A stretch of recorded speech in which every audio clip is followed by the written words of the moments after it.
Assalamualaikum. Today we will discuss about the meristem, its characteristics, classification.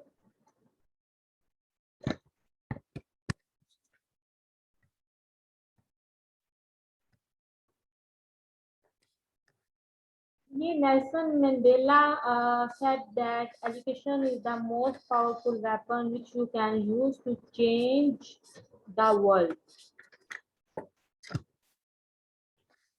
Tissue is a group of cells with similar origin and function.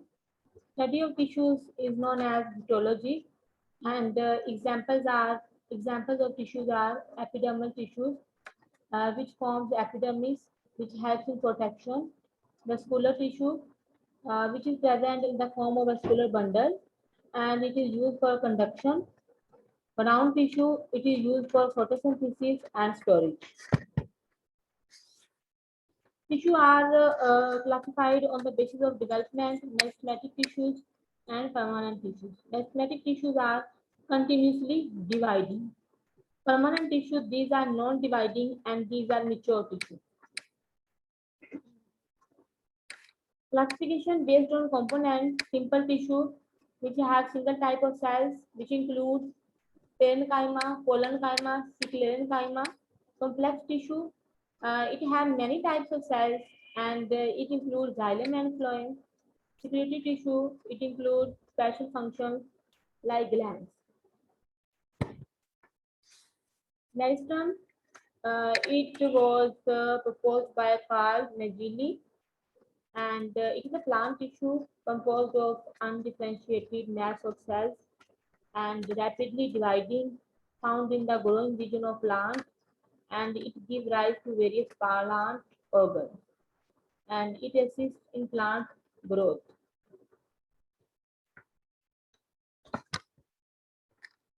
Characteristics are composed of rapidly dividing cells, undifferentiated, size and shape of cell varies. Cells are more or less isodiametric. It contains dense granular cytoplasm. Intracellular space is generally absent. Cell wall is composed of primary cell wall. It contains primary pit fields, and cells don't have algastic substances, and it has limited amount of endoplasmic reticulum. Plastids are present in the form of proplastids. These are proplastid stage, and on the basis of classification on position. On the basis of position, these are classified as apical meristem, lateral meristem, intercalary meristem. Apical meristem, it occurs at the tips of stem, roots, and leaves. It is composed of one or more cells, which is present in the growing tip. It is also called apical cell or apical initial. The cells maintains their individuality and position. Activity of this meristem causes increase in length, produces the primary structure of plants.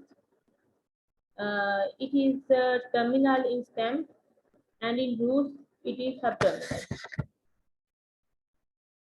It has the number of apical cells varies in different plant groups. It have lower plants. In lower plants, usually have single apical cells. In gymnosperms and angiosperms, have a group of cells. Means in lower plants, it has single apical cells, and in gymnosperm and angiosperm, it have group of cells. Lateral meristem, it is present parallel to the organs in which they occur. It helps in increasing diameter of plant body.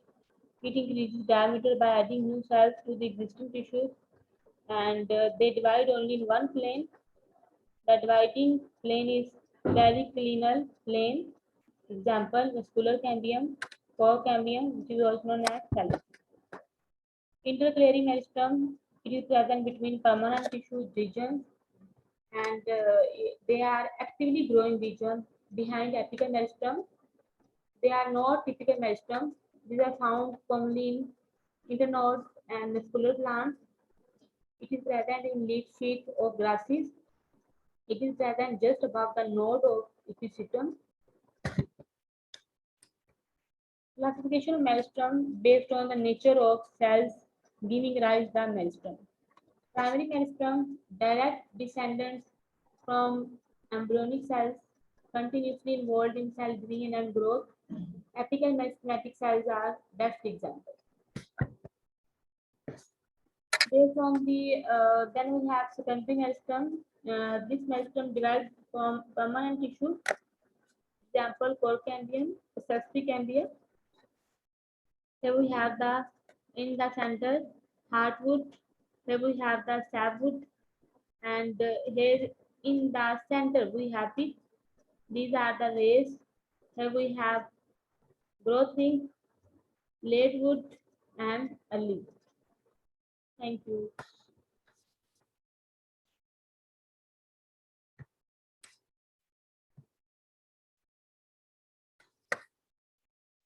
अगर आपको मेरी video अच्छी लगे तो मेरे channel को like और subscribe जरूर कर दें ताकि मेरी आने वाली तमाम अच्छी वीडियोज आपको मिल सकें।